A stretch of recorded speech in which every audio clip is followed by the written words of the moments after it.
प्रस्तुत है नरेश मेहता जी द्वारा लिखी कहानी चांदनी। महीनों बाद चांदनी का पत्र आए कलकत्ते से। खूब ही वर्षा है यहाँ और वर्षा श्री भी। पूजा तक रुकेगी। कल पड़ोस में कोई संगीत गोष्ठी थी। किसी प्रत्युष गोस्वामी ने बड़ी अच्छी सितार बजाई थी। बस यह पत्र है, तब विज्ञप्तियाँ किसे कहा जाएगा। और मज़ा यह है कि यह पत्र भी पूरे 2 माह बाद कलकत्ता से नहीं, दार्जिलिंग जाने की सूचना के साथ सिलीगुड़ी से डाला गया था। चांदनी कहा करती है कि मैं उसके पत्रों के उत्तर नहीं देता, लेकिन इस पत्र का ही उत्तर कहाँ दूँ। अपने रुकने की जगह या फिर होटल का ही पता दिया होता। बिल्कुल गर्मियों के धूल भरे आकाश सी है। चांदनी जब यहाँ से गई थी तो उसमें साया कुछ नहीं था। एक दिन पहले ही तो हम लोग लॉन में बैठे हुए चाय पी रहे थे और मौसम को कोसते रहे थे। दूसरे दिन शाम के डाक से एक पोस्ट कार्ड मिला कि वह कलकत्ते जा रही है और 2 सप्ताह बाद लौट आएगी। मैंने भी सोचा कि इस बार पहाड़ नहीं जा सकी थी, घबरा उठी होगी। चलो ठीक है, 2-4 दिनों के लिए कहीं हो आना अच्छा होता है, लेकिन मैं इस सौलभ्य सी सूचना में क्या समझता। कहीं मैं आहत अनुभव कर रहा था कि पूछ ही लेती। खैर, दिन बीते, सप्ताह गुजरे, महीने भी आए गए हो गए और चांदनी का कहीं पता नहीं था। मुझे विश्वास था कि वह कलकत्ते में ही होगी और जेटियों पर घूमते हुए, विलियम कोल्ट के मैदान में धूप पर लेटे हुए, विक्टोरिया मेमोरियल के पोखर में मछलियों को चारा चुगाते हुए अनुखन प्रतीक्षारत रही होगी कि मैं आऊँगा। लेकिन कैसे? तुम तो अपने किसी संबंधी के यहाँ गई हो, भला मैं वहाँ कैसे आ सकता हूँ? अजीब अधूरे आकाश सा उसका आचार होता है। लोग एब्स्ट्रैक्ट चित्र बनाते हैं, वह एब्स्ट्रैक्ट व्यवहार करती है, जबकि मुझे कांगड़ा शैली भी समझ में नहीं आती। भला शैलियों के इतने बड़े व्यवधान पर खड़े हम लोगों का क्या होगा? कुछ भी हो, उसे उत्तर तो देना है। एकमात्र उत्तर जो हो सकता है यह कि मैं भी दार्जिलिंग आ रहा हूँ। इस उत्तर को वहाँ के पोस्ट मास्टर के मार्फत भेज रवाना हो जाऊँगा। अपनी इस लंबी यात्रा में पत्र पत्रिकाओं के अलावा चांदनी की स्मृतियाँ हैं। खिड़की से बिहार के सपाट मैदान, दुखती रेखाओं सी नदियाँ, सब बड़ा अच्छा लग रहा है। स्मृतियों में कोई दुखद नहीं है, अधिकांश या तो सुखद हैं अथवा एब्स्ट्रैक्ट। वह अपनी बात, आचार, व्यवहार सब में संकेत करती है। याद नहीं पड़ता कि कभी कोई वाक्य भी किसी से पूरा कहा होगा। सादी सी बात होगी, चलिए थोड़ा घूम आए, इतना भी पूरा नहीं कह सकती।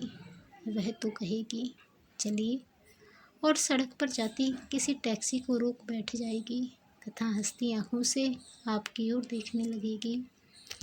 फूलों से मोनोटनी टूटती है ना, और आप देखेंगे कि यह बात का टुकड़ा फैसिंग से दिखे। किसी कैना के फूल को देखकर कहा गया होगा। उसके बाद देर देर तक कोई बात नहीं होगी। हाँ, चर्चा हो सकती है कि वर्जीनिया वुल्फ की डायरी में सहजता कितनी है, अथवा वह मात्र प्रयोजन लगती है। और आप देखेंगे कि आपके चारों ओर ऐसे और इस जैसे अनेक टुकड़े फैले हुए हैं। ऐसा वह इसलिए करती है कि आपको भ्रम हो जाए कि नहीं, वह कितना तो बात करती है, लेकिन कहीं इन टुकड़ों को सुनते हुए पा सकने के ख्याल से उसकी ओर देखना शुरू किया तो वह घिरी मछली की तरह पहले तो इधर उधर करेगी और हताश भाव से अपने गहरे जल में नीचे उतर जाएगी, जैसे कि सब बेकार है। प्राय आपने देखा होगा कि लोग आपके बारे में बातें करते हुए आपको नहीं बोलने देते, लेकिन चांदनी हंसते हुए आपको सुनती रहेगी, ऐसे जैसे कि आप किसी बिल्लोरी शीशे के सामने खड़े हैं। वह आपको दोहरा रहा है। इसलिए चांदनी लोगों के सामने या तो उपस्थित होती है अथवा प्रस्तुत होती है, मिलती नहीं है। जरा सा उसे घेर लीजिए तो वह अजीब बच्चों की भांति शैतानी हंसी होठों में अछूते दावे प्रस्तुत हो जाएगी, विवश सी। लेकिन मौका मिलते ही मछली की भांति हाथ से फिसल कर छूट जाएगी और फिर तो गर्मियों के सूर्यास्त की तरह ऐसी दूर दूर हो जाएगी कि समेटे नहीं समेटेगी। उसे हठात पा सकना कठिन है, कारण कि उसने अपने को साधा है। रियाज किए हुए राग की तरह उसकी उपस्थिति अनुभव होती है, तभी तो बिल्कुल बेमन होने पर भी अपनी सधी उंगलियों से चाय में चीनी या दूध की मात्रा में कोई अंतर नहीं होता। उस पहले दिन से, जिस दिन उसने आपको जाना था, सच ही वह अपने को प्रस्तुत करती है, वरना उसके मुख पर विवरणता, निस्तेज आक्रोश सभी तो बड़ी जल्दी झलक उठता है। पतझड़ की झड़ती पत्तियां देखते हुए जाने क्या क्या होने लगता है, और वह खिड़की बंद कर लेती है।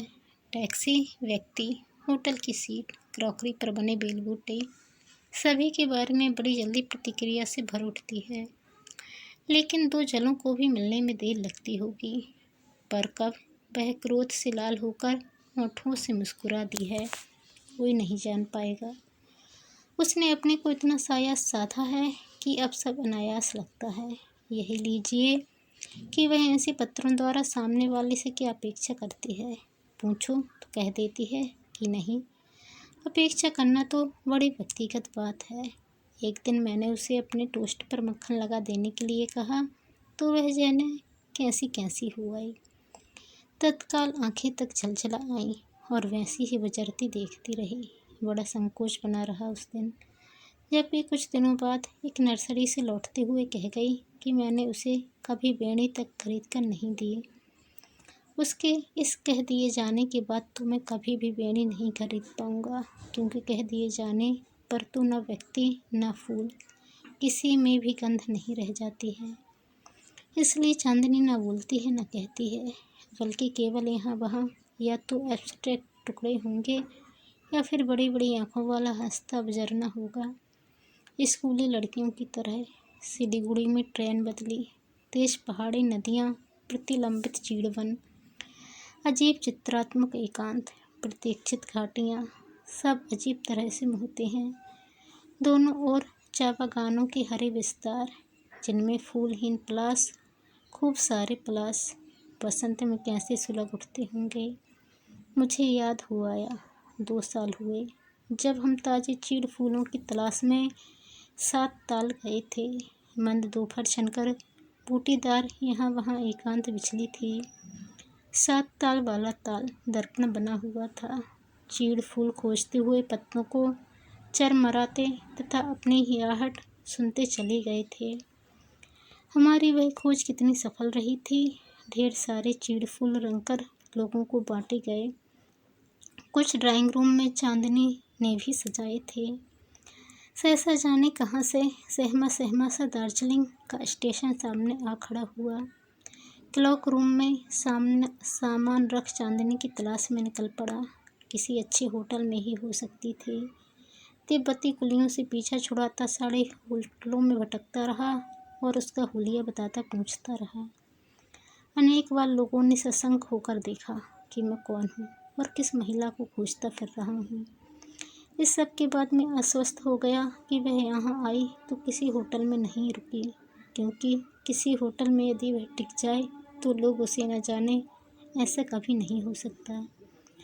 पैसों के प्रति वह जितनी निर्मम है, यही तो होटल वाले याद रखते हैं। रात एक होटल में बिता दूसरे दिन अनेक सार्वजनिक स्थानों पर खोजता रहा, लेकिन व्यर्थ। यहाँ उसका कोई परिचित भी नहीं था जिसके साथ वह हो सकती थी। मैं झल्लाकर लौटने के लिए बाध्य था। एक बार सोचा कि चलो पोस्ट ऑफिस में तलाश करूं, संभव है कुछ पता चल जाए, लेकिन उन लोगों ने भी व्यस्तता प्रकट की। केवल वे यही कह सके कि नोटिस बोर्ड देख लीजिए कि इस नाम के व्यक्ति का कोई पत्र तो नहीं है। और मैंने अपना पत्र नोटिस बोर्ड की जालियों के पीछे मैले सफ़ेद फीतों में एक जगह बड़े उदास भाव से लटकी पाया, जिसमें कि मैंने अपने दार्जिलिंग आने की बात लिखी थी, तथा यह भी कि वह मेरी प्रतीक्षा करे। तो दोस्तों, आपको ये कहानी कैसी लगी कमेंट कर ज़रूर बताएं। चैनल पर नए आए हैं तो चैनल को सब्सक्राइब कर बेल आइकन को क्लिक कर लें। धन्यवाद। जय हिंद।